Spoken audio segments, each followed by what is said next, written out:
Hola, gente guapa. Hola, gente guapa. En el vídeo de hoy contestamos a la pregunta de si cortarse el pelo hace que crezca más. La verdad es que es una pregunta súper interesante, por lo que no te lo puedes perder. Además, al final del vídeo te diremos también cada cuánto tiempo hay que cortarse el pelo para que tenga mejor aspecto. Así que vamos allá. Bienvenidos una semana más al canal de Medicina Capilar. Yo soy Laura Simón. Y yo soy David Martínez. Comenzamos. Seguro que has oído en alguna ocasión que cortarse el pelo hace que después te salga más fuerte. Hay gente que incluso se lo rapa para que le salga con mayor vigor. Lógicamente, la pregunta que nos viene a la cabeza es: ¿y si me corto el pelo se me caerá menos? Pues la verdad es que para responder a esto, primero hay que saber dos cosas. La primera de ellas es cómo crece el pelo en condiciones normales y la segunda van a ser qué factores están implicados en su caída, es decir, cómo crece y por qué se cae. Con respecto a la primera, a cómo crece el pelo, sabemos que el pelo tiene un crecimiento desde la raíz y va aumentando su longitud y su grosor durante la fase de crecimiento. Es decir, el pelo se va alargando a medida que las células de la unidad folicular van creciendo desde la raíz y poco a poco se van alargando. Lo segundo que tenemos que analizar es por qué se cae el pelo, cuáles son los motivos.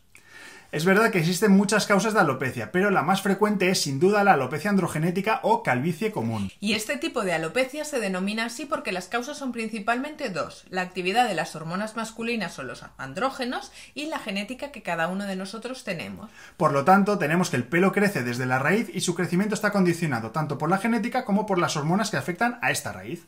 Y en este contexto nos planteamos: ¿y si nos cortamos las puntas o el resto del pelo va a afectar a la raíz y a su crecimiento? Pues por el momento no se ha demostrado que exista ninguna conexión nerviosa ni neurotransmisores hormonales o de cualquier otro tipo que conecte la punta del pelo y la raíz que pudieran estimular su crecimiento. Además, cortando el pelo tampoco vamos a modificar la genética de la persona ni vamos a modificar el efecto de las hormonas en la raíz del pelo.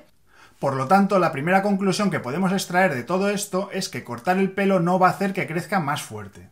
Es decir, no podemos considerar que el corte de pelo sea un tratamiento de alopecia.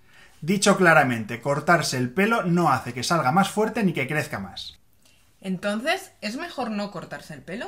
Pues en absoluto, Laura. El pelo hay que cortárselo de vez en cuando. Cuando una persona se corta el pelo, este se ve más grueso y más sano.